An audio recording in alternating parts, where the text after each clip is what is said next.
Je vous en prie. Bonsoir.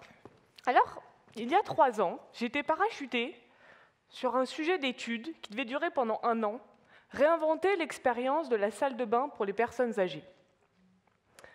Alors, moi j'étais bien portante, j'avais 25 ans, pas de problème d'arthrose, pas de troubles visuels, pas de problème avec ma baignoire. Et je me suis dit, bon, qu'est-ce qu'on va faire? Alors, en bonne ingénieure analytique, j'ai regardé les statistiques.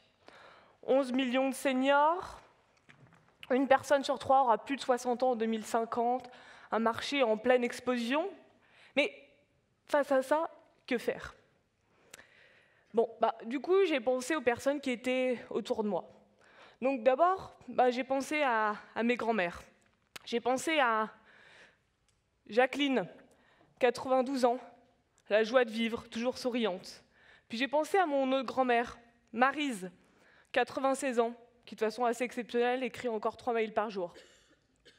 Puis je me suis dit, il faudrait que je rencontre d'autres personnes âgées. Alors on a mis en place un partenariat avec une maison de retraite, et là on allait voir d'autres personnes. On a rencontré Madame Fougou, Monsieur Loger. En tout, on a rencontré plus de 20 personnes dans des EHPAD au domicile, qui nous ont raconté les difficultés, les besoins qu'elles avaient au quotidien dans leur salle de bain. Et là, il y a plusieurs éléments qui m'ont frappée. Le premier, en fait, je venais de rencontrer ces personnes, puis de l'autre côté, je voyais l'offre produit. Finalement, aujourd'hui, c'était quand même une offre assez stigmatisante, hospitalière, fonctionnelle, et j'arrivais pas vraiment à faire la connexion entre les deux. Après, je pensais à mes parents, génération des baby-boomers, parce qu'un jour, je me verrais leur proposer ces produits, je crois pas non plus. Puis l'autre élément qui m'a frappée, c'est qu'on a rencontré des aidants, des aides-soignantes, des cadres de santé, des infirmières, des personnes qui passent leur vie au quotidien des personnes âgées, les aident, les comprennent, et je me suis aperçue qu'on les interrogeait peu. Et pourtant, elles étaient si contentes qu'on leur demande leur avis et comment elles pouvaient participer au mieux vieillir. Donc c'est à partir de là qu'on a développé, quand je dis on, c'était avec les aidants, les seniors, conçu et imaginé un meuble de salle de bain qui permettrait de réinventer l'expérience d'une personne âgée en finalement facilitant son autonomie. Mais la salle de bain, c'était que le début. En fait, je m'étais aperçue qu'il y avait plein de problèmes et je me disais, il faut pousser les choses plus loin, je ne peux pas m'arrêter là. Donc c'est là que j'ai décidé de créer ma start-up, Aina, avec l'objectif de développer des gammes de produits pour faciliter le quotidien de nos aînés et accompagner des entreprises sur ces thématiques-là. Alors, il fallait que je commence sur un nouveau problème. Donc, il y a un directeur d'EHPAD avec qui nous avions travaillé qui nous avait expliqué les difficultés qu'il avait au niveau de la lumière et de l'accès aux interrupteurs dans les chambres de son établissement. Donc moi, je ne m'y connaissais pas trop, j'étais plutôt salle de bain, mais je me suis dit, on va essayer de se lancer dedans. Et puis, comme j'avais fait la première fois, je suis allée voir des personnes âgées au domicile, dans des EHPAD. Puis là, j'ai été touchée, j'ai été marquée par des personnes. J'étais touchée par Raphaël. Alors Raphaël, elle vit dans un EHPAD à Lyon. Elle m'expliquait qu'elle gardait sa lumière allumée toute la nuit parce qu'elle a trop peur de ne pas trouver l'interrupteur au cas où elle se lève. Et en plus, elle a des problèmes d'insomnie. Est-ce que vous pouvez imaginer la qualité de sommeil que cela représente? Puis j'ai rencontré aussi Sylvie, une aide-soignante, qui m'expliquait que tous les soirs, avant de partir, elle déplaçait un lampadaire et une table de nuit à côté du résident pour qu'il ait tout à portée de main, parce qu'il a des troubles de l'épaule et puis il n'a rien à portée de main. Et puis j'ai rencontré aussi Madame Meyer. Alors Madame Meyer, qui vit aussi dans un EHPAD, quand je suis allée la voir, je lui ai dit, alors vous avez des problèmes de lumière dans votre chambre? Elle me dit, ah non, pas du tout.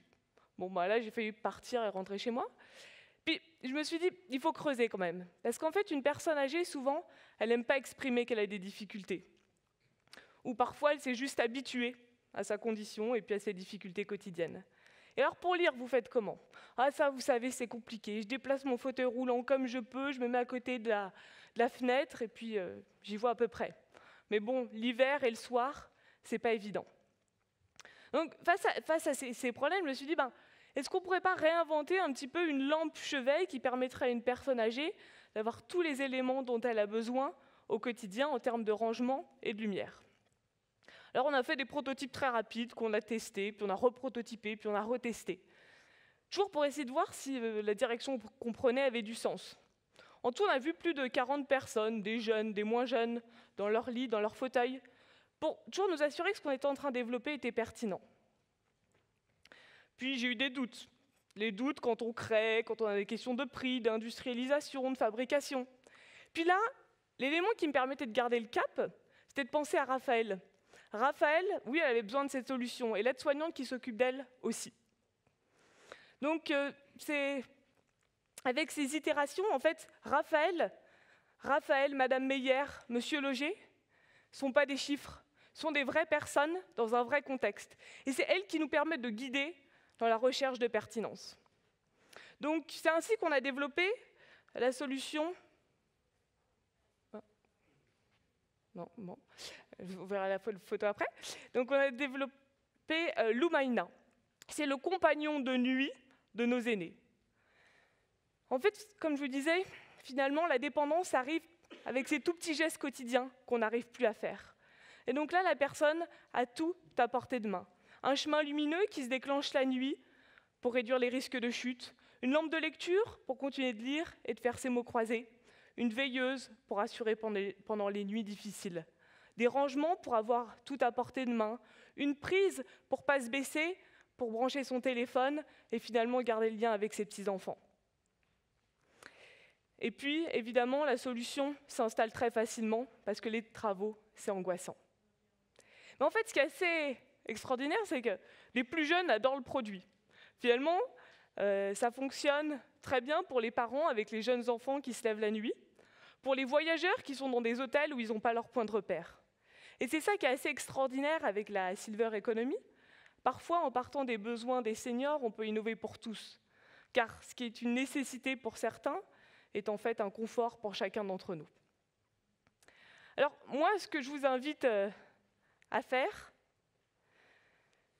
c'est à penser à vos Jacqueline, à vos Raphaël, à vos Monsieur Loger, à des personnes qui vous touchent, pour qui vous avez de l'empathie, et qui vous permettront de faire une réelle Silver Révolution en innovant et en frappant plus juste et plus fort.